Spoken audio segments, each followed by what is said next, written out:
Hey, what is up, bros? I want to talk for a minute about Halo Infinite and all this negative backlash I'm seeing about the graphical performance. And I want to give my take as someone who's a PC gamer and someone who's planning to end up getting a 3080 Ti. So in a very short time when they drop that graphics card, I'm going to be like sitting on the top of the fucking castle in terms of graphical fidelity. So I want to give you guys my perspective on this thing. Because, I don't know, man. I see a lot of people saying the same shit over and over, and I don't see too many people saying what I'm about to say. Because there's the thing, man. I see people comparing fucking Halo Infinite to games like Death Stranding and Horizon Zero Dawn and you know, The Last of Us Part 2, among other games. And I'm seeing people like saying stuff like, this doesn't look like a next-gen game. You know, Halo is supposed to be one of those games that pushes the graphical fidelity forward in gaming, and historically it's done that. And what's going on with this Halo Infinite? Let me tell you guys something. Me, I was fucking impressed as fuck by this Halo Infinite trailer. Because I'm the kind of person who doesn't care that much about detailed textures and shit like that as much as I care about the gameplay and the frame rate being fucking solid. So what I saw in this trailer was a 4K 60 frame per second Halo game that looked solid as fuck in terms of keeping the frame rate steady, and in terms of offering a certain level of graphical fidelity. And I'm perfectly cool with the art style being more similar to the old school Halo games. In fact, I'm actually kind of preferring that, as opposed to something that would be quote unquote hyper realistic. Because the way I see it, no matter what, you have to make a choice. You have to make a choice of whether you want your game. Like, see, I don't get excited over shit like The Last of Us. I liked Horizon Zero Dawn because the gameplay was great, but I prefer to put that game in performance mode because I get excited by the gameplay having a solid frame rate.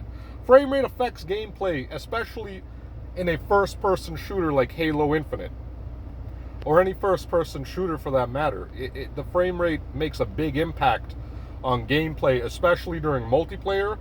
Frames win games. That's a motto to stick by, man.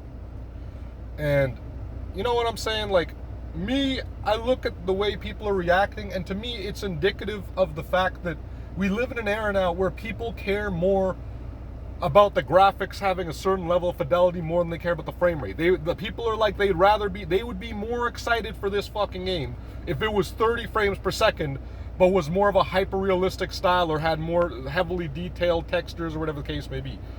Longer draw distance, whatever. Like, and that's cool, you know, have your preference. I just fully disagree with you. I'm like completely on the other end. I care way more about the frame rate and the gameplay being solid than I actually care. Sorry guys, I'm just chilling here at the A&W drive-thru. I know you're not supposed to record videos when you're driving, but whatever, man. I live life with no rules. Anyways, Halo Infinite, I'm seeing them putting out that this game is going to support 120 frames per second on the Xbox Series X.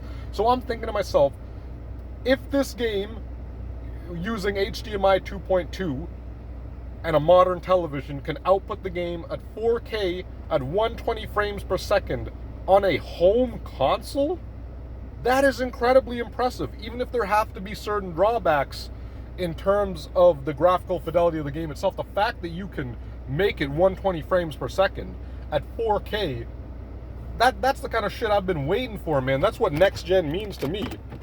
So, and I'm going to be playing this on hopefully the next generation NVIDIA graphics cards, the Ampere series, the 3080 Ti. So for me, this shit's going to look not only incredible in terms of graphical fidelity and probably support ray tracing and all that, but it's going to have 4K and be 120 frames per second, and I can use it on my living room TV that supports HDMI 2.2.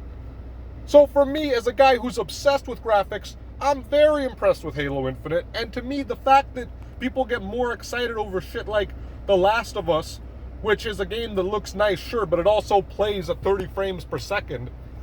To me, that's just indicative of where we're at, and it's part of the reason why I'm starting to lose interest in the gaming world, because it seems to me like my interests in gaming are completely contrary to what the prevailing, the dominant, what you would call desires the people have in gaming today. And to me, that's slightly disappointing, but it is what it is. And I mean, I'm going to buy Halo Infinite. I'm going to support that game. I'm going to get it on PC. I hope to use it as a game to benchmark my new graphics card when the Ampere series of graphics cards come out. And anyways, I just wanted to put down my 2 cents on this, because I don't really agree with what everybody's saying. And yeah, so anyways, I'm Mike Muhammad. Thanks for watching. You guys take care out there.